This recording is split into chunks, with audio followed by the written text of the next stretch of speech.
You ever look at a bag of 80-pound concrete mix and feel like it's judging you? Just sitting there on the pallet, heavy as a bad conscience, waiting for you to mess up the water ratio. I think that's just your lower back preemptively protesting, Tiger. But honestly, concrete is the one material that scares me. Most things we do, if you screw up, you grab a crowbar or a sander. With concrete, once it's cooked, it's a monument to your own incompetence forever. It's a permanent record, no doubt about it. It's the only medium where you're basically racing a chemical reaction that wants to turn into a rock before you've decided where you want it to sit. But today, we're going to strip the mystery off it. For everyone listening who wants to pour a walkway or a shed pad without ending up with a lumpy, cracked mess that looks like a dried up lake bed.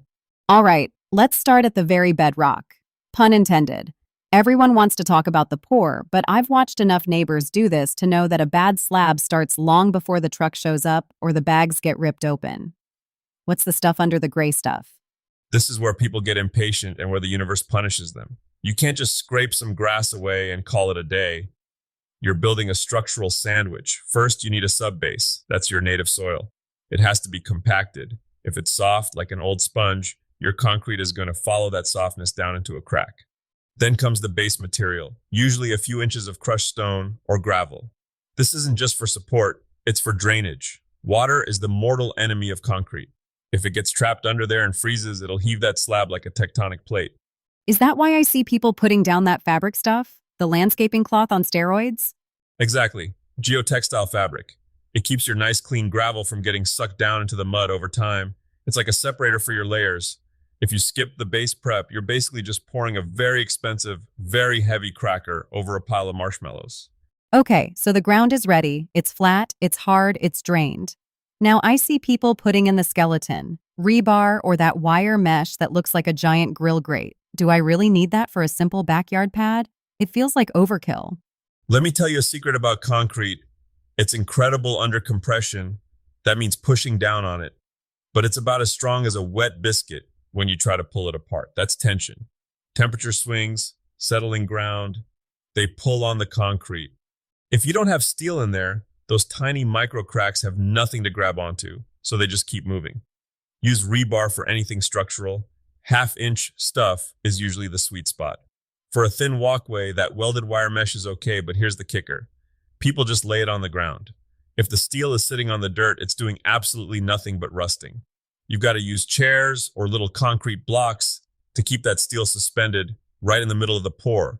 It needs to be the heart of the slab, not the skin on the bottom. It always looks so easy when the pros do it. They just hook it with a rake and pull it up while they pour. Yeah, and half the time they pull it too high or it sinks back down the second they step away. Do yourself a favor and chair it up properly. Don't leave it to chance while you're sweating and fighting the clock. Speaking of fighting the clock, the mixing.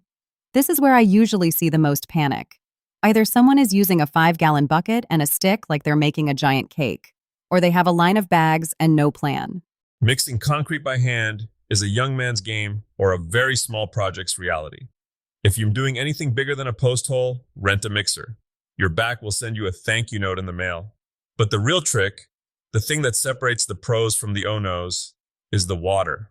There is this massive temptation to add more water because it makes the concrete flow easier. It's like liquid butter. But every extra drop of water you put in that isn't required for the chemical reaction stays in the mix as a void.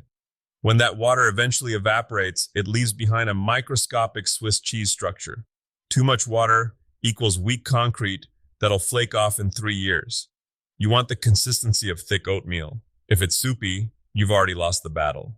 So basically, if it looks like it's easy to pour, you've probably ruined it. Precisely. It should be a bit of a workout to move.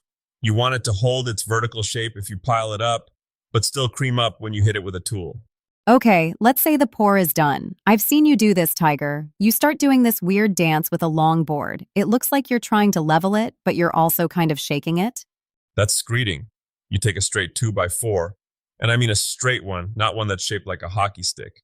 And you saw it back and forth across the top of your forms. You're striking off the excess. But then comes the magic, the bull float. This is the part I actually enjoy.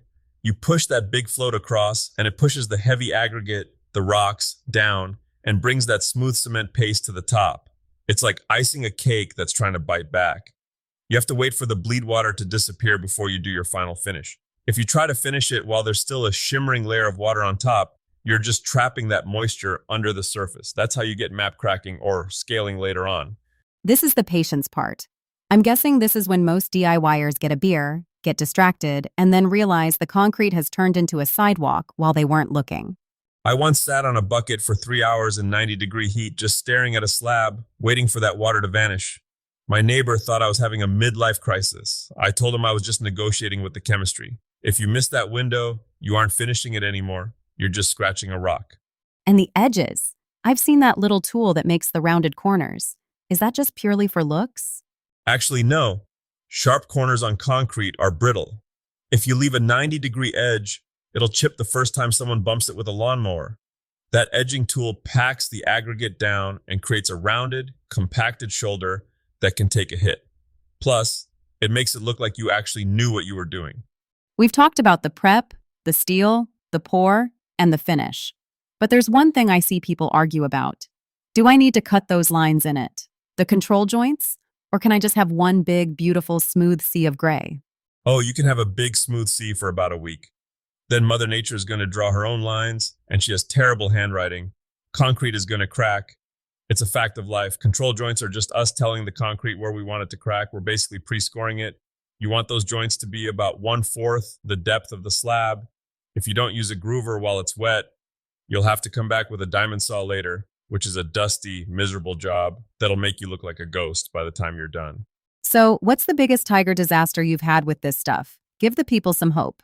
Years ago, I was pouring a small landing for some back stairs. I was cocky. I didn't brace my forms because I thought, it's only 6 inches deep. How much pressure can it really have?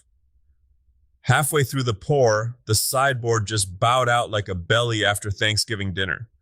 Wet concrete started flowing into the flower beds like lava.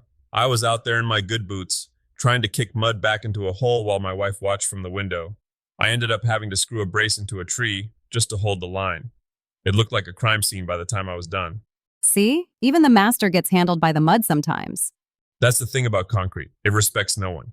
But if you respect the process, the base, the water, and the timing, it'll give you a surface that'll outlast your mortgage. That's a heavy takeaway, literally. Last piece of advice. Don't let it dry too fast. Keep it damp, put some plastic over it or mist it. Concrete doesn't dry, it cures. It needs that moisture to finish the chemical bond. If it dries out in a day, it's going to be brittle. Treat it like a newborn for the first 48 hours. Keep it tucked in and hydrated. Well, I'm still terrified, but at least now I know why. Just remember, you aren't making a sidewalk. You're just managing a very heavy, very gray tantrum. Get your forms tight, your gravel flat, and keep your water in check, and you'll be the king of the neighborhood. Thanks for digging into the dirt with us today. Get out there and build something that stays put. Just make sure you like where you put it. You aren't moving it tomorrow.